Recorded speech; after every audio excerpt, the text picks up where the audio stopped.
Hello, film plot में आपका स्वागत है।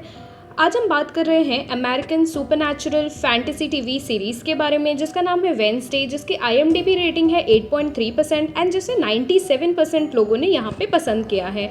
तो चलिए आगे बात करते हैं वेडनेसडे सीज़न 1 एपिसोड 1 के बारे में। एपिसोड एक स्कूल के सीन से शुरू होता है जिसमें वेडनेसडे के ऊपर बाकी बच्चे हंस रहे होते हैं।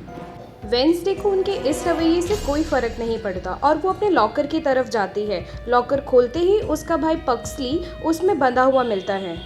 वेडनेसडे पक्सली से पूछती है ऐसा उसके साथ किसने किया। जैसे ही वेडनेसडे पक्सली को छूती है उसकी साइकिक शक्तियाँ जागृत हो जाती है और उसे सब दिख जाता है जो भी पक्सली के साथ हुआ होता है। तब वेडनेसडे उन लड़कों को सबक सिखाने के लिए स्विमिंग पूल में पिराना छोड़ देती है और उसे स्कूल से एक्सपेल कर दिया जाता है अटेम्प्ट टू मर्डर के जुर्म में। वेडनेसडे की माँ मोर्टिशिया एंड पिता गोमेज वेडनेसडे का एडमिशन नेवोमोर स्कूल में करा देते हैं जहां उन्होंने खुद पढ़ाई की होती है। नेवोमोर एकेडमी एक ऐसा स्कूल है जहां सारे बच्चों के पास अद्भुत शक्तियां हैं और वो बाकी बच्चों से अलग हैं और उन्हें आउटकास्ट कहते हैं। नेवोमोर एकेडमी की भागदौड़ प्रिंसिपल वीम संभालती हैं जो मोर्टिशिया यानी वेडनेसडे की माँ की क्लासमेट रह चुकी हैं। प्रिंसिपल वीम्स वेडनेसडे को मिड सेमेस्टर में एडमिशन देने को रेडी हो जाती है इन 3 कारणों की वजह से। पहला, वेडनेसडे ने 5 सालों में 9 स्कूल बदले होते हैं। वेडनेसडे की मेरिट बहुत अच्छी होती है और वेडनेसडे के पेरेंट्स नेवोमोर के एक्स स्टूडेंट होते हैं और उनके स्कूल के ट्रस्टीज के साथ काफी अच्छे रिलेशंस होते हैं। प्रिंसिपल वीम्स वेडनेसडे को उसका कमरा दिखाती है और उसके रूममेट एनेट से मिलवाती है और एनेट को कहती है कि वो वेडनेसडे को पूरा स्कूल दिखाए। एनेट वेडनेसडे के साथ बाहर चली जाती है। एनेट वेडनेसडे को बताती है कि वो गॉसिप ब्लॉग्स लिखती है और उसे नेवोमोर स्कूल की सारी गॉसिप्स के बारे में पता है और उसे गॉसिप क्वीन कहते हैं। एनेट वेडनेसडे को कहती है वैसे तो नेवरमोर में बहुत सारे बच्चे पढ़ते हैं जिनके पास अलग अलग शक्तियां हैं, लेकिन नेवरमोर के 4 फेमस ग्रुप्स हैं जैसे कि vampires, werewolves, sirens and gorgons. Enid Wednesday को सोशल मीडिया अकाउंट्स बनाने को कहती है पर वेडनेसडे उसे कहती है कि उसे सोशल मीडिया आत्मा को सड़ा देने वाले एक बेहुदा बीमारी लगती है तो वो कभी नहीं आएगी। मोर्टिशिया वेडनेसडे को एक लॉकेट देती है जिसके इनिशियल्स M और W दोनों के स्टार्टिंग नाम से शुरू होते हैं। लॉकेट ऑब्सीरियन से बना होता है और उसके पूर्वज उसे साइकिक शक्तियाँ जागृत करने के लिए यूज़ करते हैं। मोर्टिशिया वेडनेसडे से बात करने के लिए उसे क्रिस्टल बॉल भी देती है और उसे स्कूल से ना भागने की सलाह देती है। वेडनेसडे के पेरेंट्स उस पर नज़र रखने के लिए एक जासूस छोड़ते हैं जिसका नाम थिंग होता है। थिंग का काम होता है कि वो वेडनेसडे की सारी बातें उसके पेरेंट्स को बताएं। सीन यहाँ पे कट हो जाता है और एक जंगल में आए एक स्ट्रेंजर से शुरू होता है जो जंगल में एक एडवेंचरस ट्रिप के लिए आया होता है और अचानक उस पर हमला हो जाता है। डोनोवन गैल्पिन एरिया के शेरिफ होते हैं जो इस केस की छानबीन कर रहे होते हैं। जिस तरह स्ट्रेंजर पर हमला हुआ होता है, शेरिफ को पता होता है कि ये किसी जानवर का काम नहीं है और उन्हें कहीं ना कहीं सारी मौत का कनेक्शन नेवरमोर एकेडमी से लगता है, पर ठोस सबूत ना होने पर वो मेयर और मीडिया को कहते हैं कि ये किसी भालू का काम है, लेकिन शेरिफ गहरी छानबीन में लगे होते हैं। सीन फिर से वेडनेसडे से शुरू होता है जहां वेडनेसडे अपने रूम को 2 भाग में बांट देती है जिससे रूम का एक साइड मतलब इनेट का साइड कलरफुल होता है और वेडनेसडे का साइड ब्लैक होता है। वेडनेसडे और इनेट में बात होती है जिसमें वेडनेसडे इनेट को कहती है कि उसके रूम को देखते ही ऐसा लगता है मानो रेनबो ने उस पर उल्टी कर दी है। इनेट को इस पे बहुत गुस्सा आता है और वो अपने नाखून बाहर कर लेती है कि तभी वहाँ पे मिस थॉर्नहिल आ जाती है और वो वेडनेसडे को एक वेलकम गिफ्ट, एक प्लांट देती है जो उसकी पर्सनैलिटी से मैच कर रहा होता है। मिस थॉर्नहिल वेडनेसडे से पूछती है उसे गिफ्ट कैसा लगा। वेडनेसडे कहती है इस प्लांट का नाम ब्लैक डालिया है और ये उसे बहुत पसंद आया क्योंकि उसके फर्स्ट मर्डर का कोड वर्ड भी ब्लैक डालिया ही था। अगले दिन वेडनेसडे बियांका को स्वॉट प्रैक्टिस के दौरान चैलेंज देती है। बियांका वेडनेसडे का चैलेंज एक्सेप्ट कर लेती है। वेडनेसडे और बियांका के बीच में स्वॉट कंपटीशन चालू होता है। वेडनेसडे बियांका को टफ फाइट देती है, लेकिन लास्ट राउंड जो कि मिलिट्री राउंड होता है, मिलिट्री नियम अनुसार खेला जाता है, उसमें बियांका वेडनेसडे के सर पे एक कट मार के उसे हरा देती है। वेंसडे को स्कूल हॉस्पिटल में लेकर जाते हैं जहां वो फर्स्ट टाइम रोहान से मिलती है। रोहान उसे कहता है कि उसकी माँ ने उसे इसीलिए नेवरमोर में डाला था क्योंकि वो अलग था, लेकिन आउटकास्ट स्कूल में आकर भी वो अकेला रह गया है और उसकी कोई भी फ्रेंड्स नहीं है।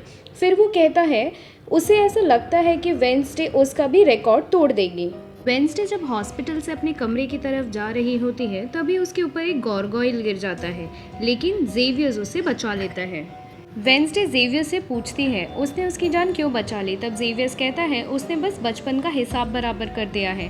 दरअसल जेवियर और वेंसडे बचपन में साथ खेल रहे होते हैं और जेवियर्स अपनी मरी हुई दादी के कब्र में जाकर छिप जाता है जिनका इलेक्ट्रिक क्रीमेशन होने वाला होता है।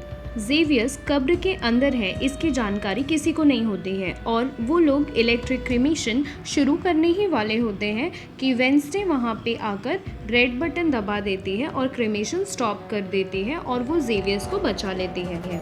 एक रात वेंसडे अपनी नॉवेल का काम कर रही होती है और उसे कुछ आवाज़ें सुनाई देती है। पास जाने पर उसे थिंग मिल जाता है। थिंग को पकड़कर वो उसके सामने दो ऑप्शन रखती है। पहला ऑप्शन कि थिंग की वो सारी उंगलियां काट दे और उसे हमेशा हमेशा के लिए एक ड्रॉअर में बंद कर, या फिर दूसरा ऑप्शन कि थिंग उससे वफादारी की शपथ ले ले और उसकी नेवरमोर से भागने में मदद करे।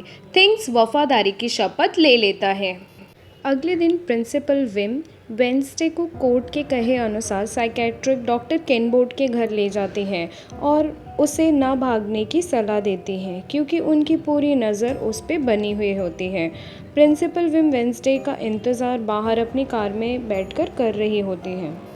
डॉक्टर केनबोर्ड वेंसडे को बोलती है यहाँ उन दोनों के बीच में जो भी बातें होंगी वो किसी भी तीसरे आदमी तक नहीं पहुँचेगी, इसलिए वो बिना किसी से डरे यहाँ पे अपने सारे मन की बात बोल सकती है। डॉक्टर केनबोर्ड वेंसडे से पूछती है कि उसके लिए थेरेपी के क्या मायने हैं और वो जानना चाहती है कि वेंसडे का क्या नज़रिया है लाइफ के प्रति। जवाब में वेंसडे कहती है कि उसे therapy total waste of time लगता है और वो मरो या मारो फिलॉसफी को मानती है। वेंसडे वॉशरूम यूज़ करने को कहती है और केनबोर्ड उसे जाने देती हैं। वेंसडे वॉशरूम जाने के बहाने वहाँ से भाग जाती है और वेंसडे जैसे ही पाइप से नीचे उतरती है वैसे ही वो एक फल बेचने वाले आदमी से टकरा जाती है और उसकी साइकिक शक्तियाँ जागृत हो जाती है। शक्तियाँ उसे बताती है कि वो आदमी का एक बहुत बड़ा एक्सीडेंट होगा और वो उसमें मर जाएगा। वेंसडे वहाँ से जल्दी से भाग के एक कॉफ़ी शॉप में पहुँचती है जहाँ उसकी मुलाकात टाइलर से होती है। टाइलर उस कॉफ़ी शॉप में काम कर रहा होता है और उसकी कॉफ़ी मशीन ख़राब हो जाती है। टाइलर उस मशीन को बना नहीं पाता है क्योंकि उसका मैनुअल जो होता है वो इटालियन में लिखा होता है। वेंसडे इटालियन मैनुअल को पढ़ के मशीन को फटाक से रिपेयर कर देती है। टाइलर वेंसडे का शुक्रिया अदा करता है और मशीन ठीक करने के बदले उसे पास ही के बर्लिन स्टेशन छोड़ने की बात कहता है। वेंसडे उसे तुरंत चलने को कहती है लेकिन टाइलर उसे रुकने को कहता है क्योंकि उसकी शिफ्ट 1 घंटे में ख़त्म होने वाली होती है। वेंसडे टाइलर को पैसे का लालच भी देती है ताकि वो जल्दी से चले, पर टाइलर उसे मना कर देता है ये कह के कि वो बाकी लड़कों जैसा नहीं है और वो बिकाऊ नहीं है और उसे 1 घंटा वेट करना ही होगा।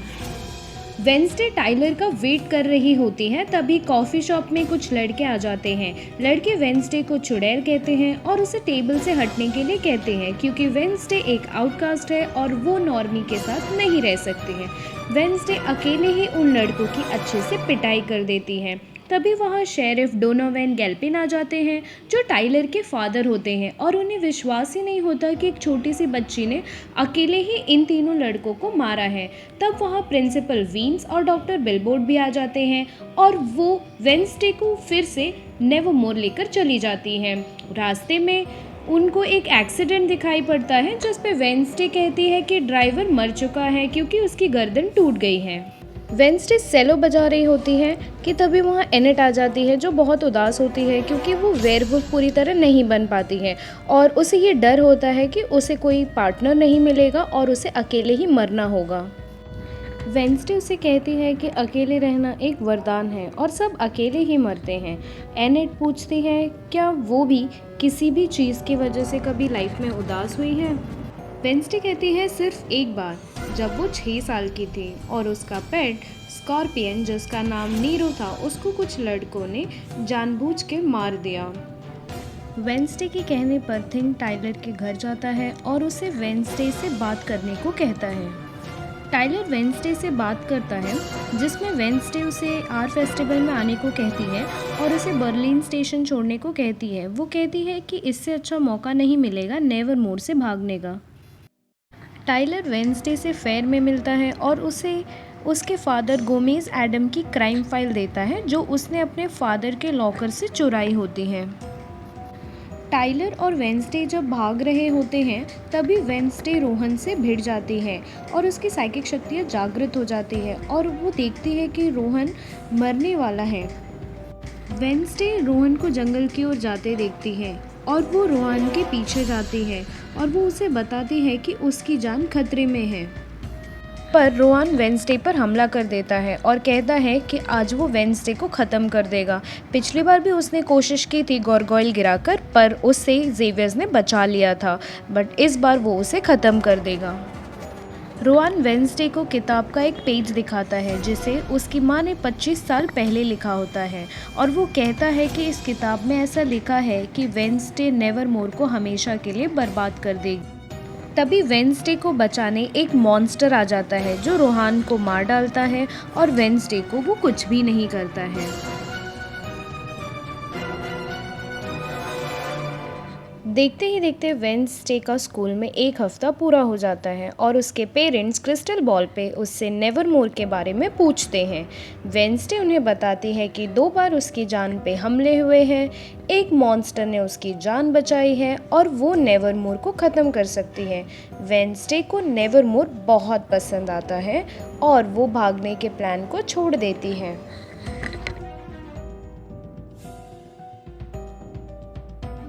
तो यहाँ पे एपिसोड ख़त्म होता है। कल मिलेंगे अगले एपिसोड में, तब तक के लिए चैनल को लाइक और सब्सक्राइब कर लीजिए।